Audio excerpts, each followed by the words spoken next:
My name is Shari Kappell, and I am the Implementation and Billing Manager for Remote Patient Monitoring with CoachCare. I have the exciting opportunity to educate on remote patient monitoring best practices and serve the remote patient monitoring clients we have on a daily basis through my role with CoachCare. My career has actually been spent in healthcare. I started processing insurance claims back in the 90s, and from there branched out into compliance and onto the provider side of things.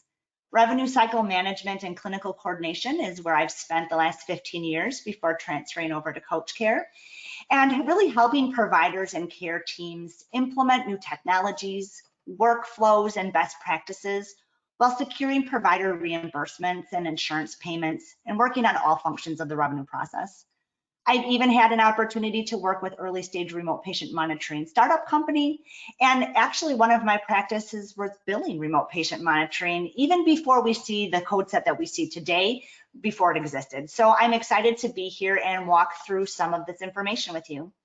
Now, as we go through the presentation, just feel free to add questions as they come to you.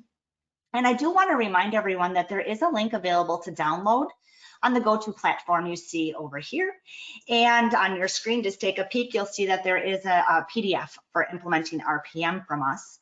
And there you'll be able to have access to links to get our white paper, the Insider Guide to Maximizing Your RPM Revenue and Outcomes, and information all about RPM.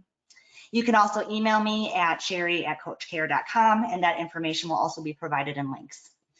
So please take a look at our sponsor page. I would like to disclose that yes, CoachCare is a sponsor for the Festival of TeleHealth, and we're proud to be here today. And there will be a lot of valuable information on our sponsor page as well. So taking into account that we have 30 minutes today, give or take, we'll go over some of the best practice items that you see here high level.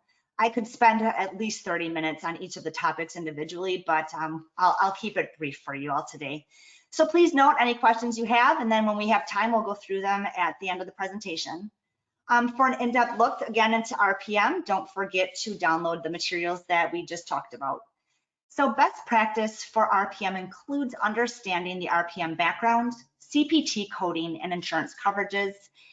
And provider and care team buy-in is very important as well. Integrated workflows and individualizing that for each of the care teams. Seamless implementation and delivery of RPM services, as well as patient satisfaction, rank very high on the list. So setting up the practice and hospital system for success is my goal, and it's really actually one of my passions. So telehealth, as you are learning throughout the course of the day, has been around for years, including remote patient monitoring. So let's think about this. NASA was providing telemedicine with remote monitoring capabilities back in the late 1960s. As you can imagine, it wouldn't have been very easy to provide RPM to the general population based on the technology available then. Very similar to computers making their way into households and eventually in the palms of our hands, instead of the first 1,800 square foot monster computer. So now that technology has such a broad generational reach, RPM is launching at record speeds. And in fact, CMS backs RPM as a tool to decrease chronic condition and to keep patients healthier. This is really a testament of how powerful a well-executed RPM monitoring solution can be for patients, providers, and payers.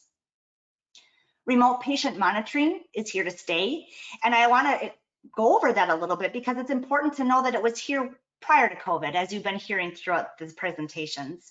Of course, COVID did help push RPM forward front and center in our minds, but this is something that is going to stay the course, and it will be here far after COVID. And in fact, remote patient monitoring is expanding, and you should be looking for new code sets coming in 2022 that will expand the reach to all payers, providers, and different sets that we haven't seen in remote patient monitoring thus far. So we're excited to hear about the future and stay the course for the future for RPM.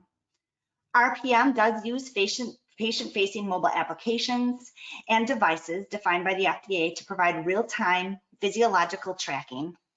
It is a great tool overall to keep your patients and providers connected.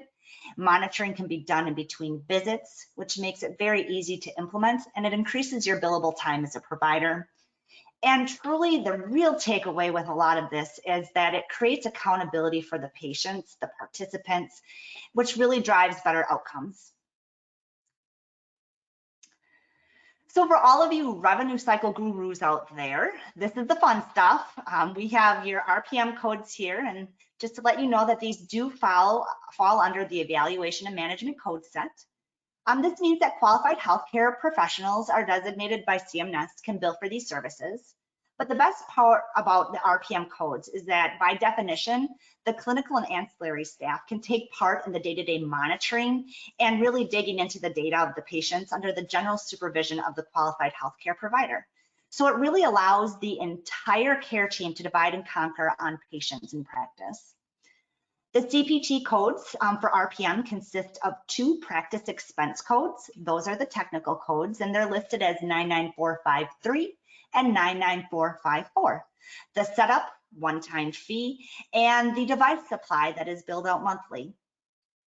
Then you also have the 2 codes to represent the professional fees, and that's the time spent monitoring and communicating with patients. And these codes are 99457 and 99458. They're time-based codes, and they also require an interaction to occur that is for RPM only. The rates you see here are listed as Medicare national average rates for each of the codes. Of course, commercial and private payers have their own fees and schedules. Medicare does give us a great baseline though for reimbursement. And the takeaway from this is that RPM generates reimbursement revenue of $150 or more per patient per month. And the best part about this is that many of our CoachCare clients have been seeing higher rates than that.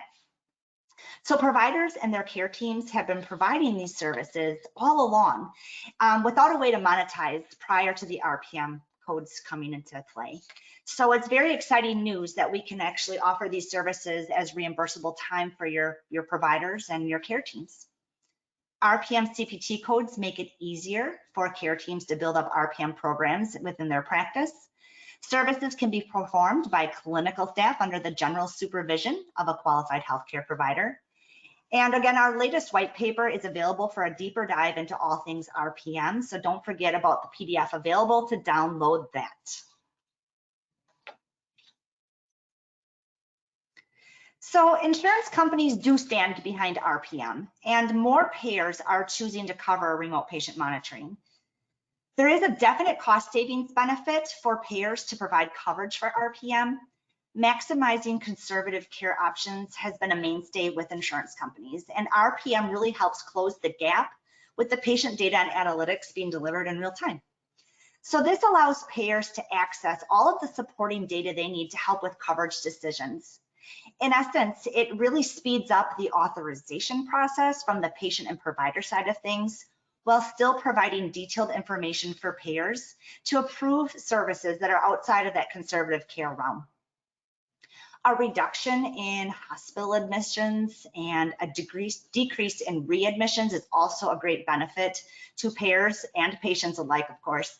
RPM does allow for providers to keep on top of small clinical changes and be able to adjust course quickly with that real-time information being driven by the patient monitoring through the applications.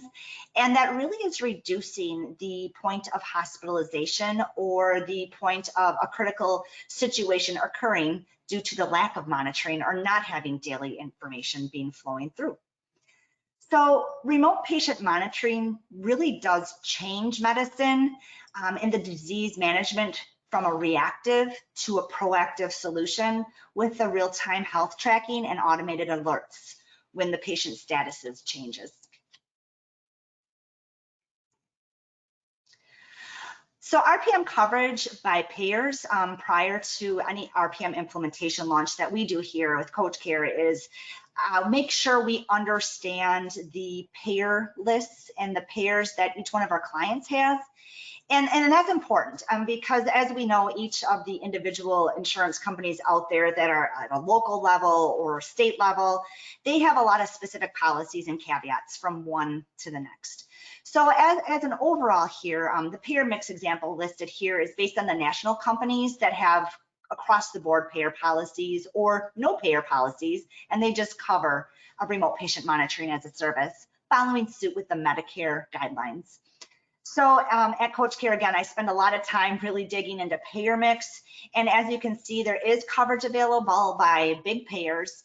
Cigna and Blue Cross Blue Shield coverage varies by state, and a lot of that comes down to payer policies and just very individual plans, and really making sure contracts are renegotiated. So we do like to take a deep dive into each one of the top payers for our clients and really help assist with that process. And my best recommendation to anyone out there starting an RPM program is make sure that your local coverages have options to add new codes to your contracts. Sometimes we negotiate those rates and our contracts are in play and new services come on board with CPT and CMS, and our local contracts may not support new codes. So be proactive if you're looking at implementing a service of RPM in your facilities or your provider offices. It's always great to contact your customer relation representatives, or you can go through a third party to help you with that process. And as a side note, with insurance, advocating at a state level for additional coverage through Medicaid programs, it's something that's always front and center in my mind, and I do like to help our clients understand that advocating is in the best interest of your patients and providers as well too.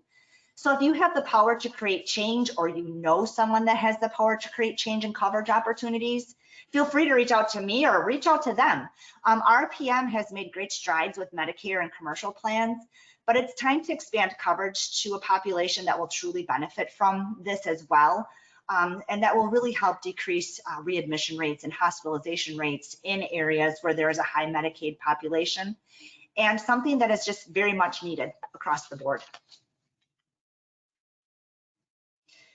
So let's walk through the activities you need to achieve the significant increase in revenue and improvement in patient care.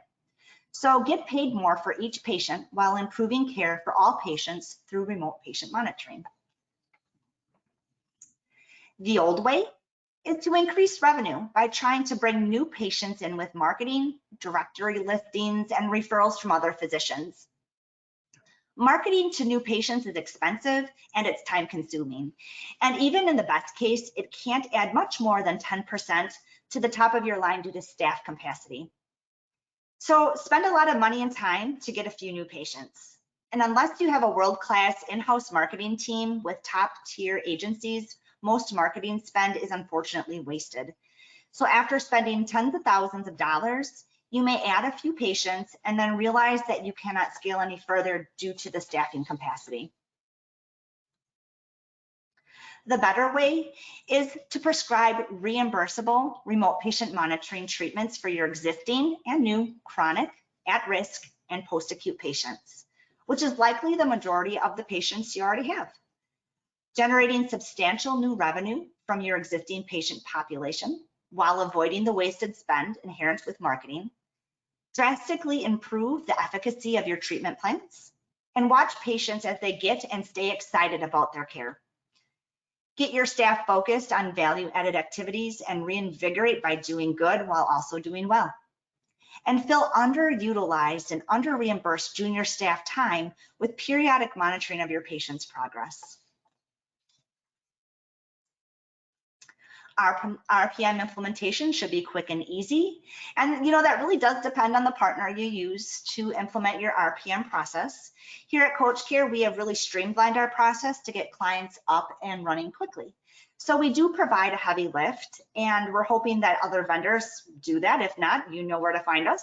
But we provide a heavy lift, verifying payers, training providers, supporting staff, and hands-on billing support that's needed throughout your entire RPM journey.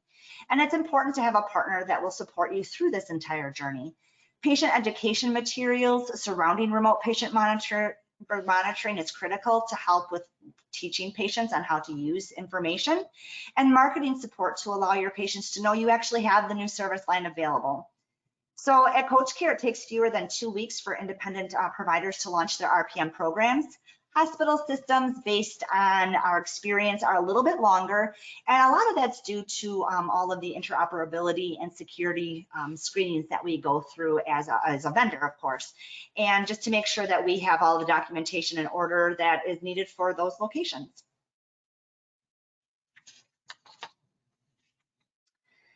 So now let's discuss the patient side of remote patient monitoring. Patients drive care, and RPM really allows them to take charge and also drive their results. So RPM isn't just about codes and revenue. It also is about patient care, better outcomes, and reducing life-altering events such as hospitalizations and the connectivity of patients that they crave with their providers. So remote patient monitoring fosters that doctor-patient relationship. I have a fun fact for you. So did you know that 80% of people keep relevant information away from their doctors? So they either don't tell them or they straight up lie about situations that could drastically have implications on their health and their treatment plans. It's crazy to think about. And some of the most common reasons that people behave this way in the medical setting is they're just not comfortable. They're outside of their home. They had to take a trip into the office. They're feeling very apprehensive about the visits, and they don't want to be judged. They don't want to be embarrassed by having these conversations face to face. And they really don't want to be lectured on it, of course. So they're really concerned about the doctor's time and the setting, and it just doesn't always create the best atmosphere to get what you need to know out of your patients. But now the patient's home is their office, and information is being shared from a comfortable setting when they want to share it. So providers and care teams are actually reporting more open communication with their patients, and RPM provides this unique opportunity to foster relationships between patients and providers to really help that relationship grow and the trust grow. You always think that, yes, I trust my doctor, of course, but do you tell them that you smoke? Well, of course I don't tell them that. And some of these things are really help overcoming barriers, and providers get a better understanding of their patient's health, which allows them to treat them better. And then that patient really becomes a more proactive participant in their care. So again, changing those behavior tendencies that we see in patients now in the office setting versus at home and comfortable in their care setting. We're getting a lot better information to be able to be proactive in caring for our patients, and patients are proactive in their health. And the National Telehealth Impact Survey provides a big picture on the overall patient satisfaction around telehealth, and it includes RPM. So key statistics show that 79% of patients find the technology easy to use. And this is big, this is key, and this is great news, especially because Medicare is leading the charge on remote patient monitoring. Given the typical age of a Medicare patient, ease of use is on the top of the list for providing accessible care.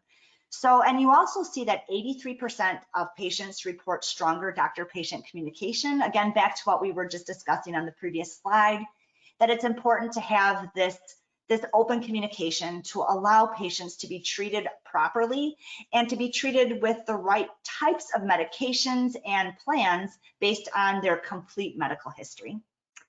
So you will also, as a reminder, we do have that PDF available with the white paper link. And that really gives you the insider guide to maximizing your RPM revenue and outcomes. And a lot of the key statistics are listed there. There's a source for the telehealth impact survey on the bottom of the screen here. So next steps really is for you, download our digital marketing slick, which is right here in the GoToMeeting webinar. And it's called Implementing Remote Patient Monitoring. So please take a look at that, and then use the provided links there to get our in-depth white paper, the insider guide to maximizing your RPM and revenue outcomes. And then email me to schedule a Q&A session with an RPM expert. So my email is there. It's Shari, S-H-A-R-I, @CoachCare.com. And again, as a sponsor, we do have information available. So please make sure to visit our sponsor page, and more information is there in case you forgot all of this by the time we end the call. So that is what I have. And if there are any questions, I would love to answer them. Hi, Shari. There are a few questions from the audience. They're in the chat box. All right, let me open that up. Perfect. I love questions. So do you work with providers in private care? Yes, I do. I work with provider offices that have 1 or 2 physicians, or we work with large institutions. But yes, I do work directly with providers, and that's mainly where my background is too, provider offices with less than 5 physicians. So definitely with private care, if that was the meaning of the question. Do you think RPM can benefit the psychiatric patient? Do you think RPM can benefit patients with psychiatric diagnoses? I think that there are going to be some big changes coming down the pike here with remote therapeutic monitoring. I know there have been articles released, and it's kind of hush-hush now. They don't give you the full code. But I have had the pleasure of sitting on the AMA committee. And what I can say is that there are going to be expansions in this area, specifically around psychiatric diagnosis, not quite certain yet, but as a whole in providing those opportunities to other providers in other care settings. So I think that there is definitely opportunity. I think patients can definitely benefit. Again, being in your own home makes a world of difference for all types of patients. So I see it being a very useful tool in all areas of specialty care. So, keep in contact with me, keep in contact with your vendor if you already have one, but there is more opportunities coming down the road real soon here for 2022 and expanding services. But yes, RPM should be a good tool in your toolbox for patients with psychiatric diagnoses. And what bibliography reports RPM results? It sounds like quite empty without support and data. So yes, there is a bunch of data, anecdotal or my opinion or out the window. The white paper is where a lot of the gathering of data lives for us. So the Insider Guide to Maximizing Your RPM Revenue and Outcomes, supporting data there. The supporting data for the statistics that I did talk about is listed on the slide. We use the mhqp.org for the National Telehealth Impact Surveys. And really today, talking from my experience and day-to-day, what I do every day with the codes, with the coding statistics, basically all of the CPT codes are out there. All of the information is from the AMA, and we can have a complete list of all of that information available for you. So I think that pretty much sums it up. Oh, there's a final question here. How much do you charge for your services? You know what? Visit our booth, visit our provider page, or email me directly, and we will get you information on cost of services. Thank you. Any others trickling through?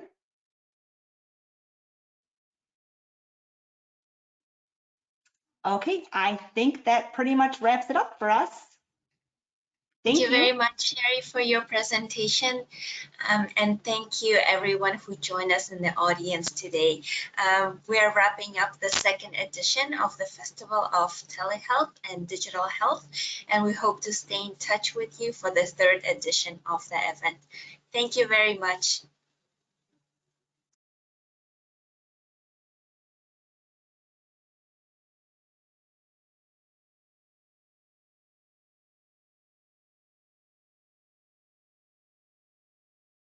Thank you to all of our speakers, and a big thank you as well to everyone who's joined us in the audience today. You will all receive an on-demand copy of today's session via email in the coming days. We hope you enjoyed this webinar. Please tune in for the other sessions that are available both live and on demand, running from July 26th to July 28th. You can sign up for this via our website if you haven't already. That is www.festivaloftelehealth.com. Thank you very much for joining us today.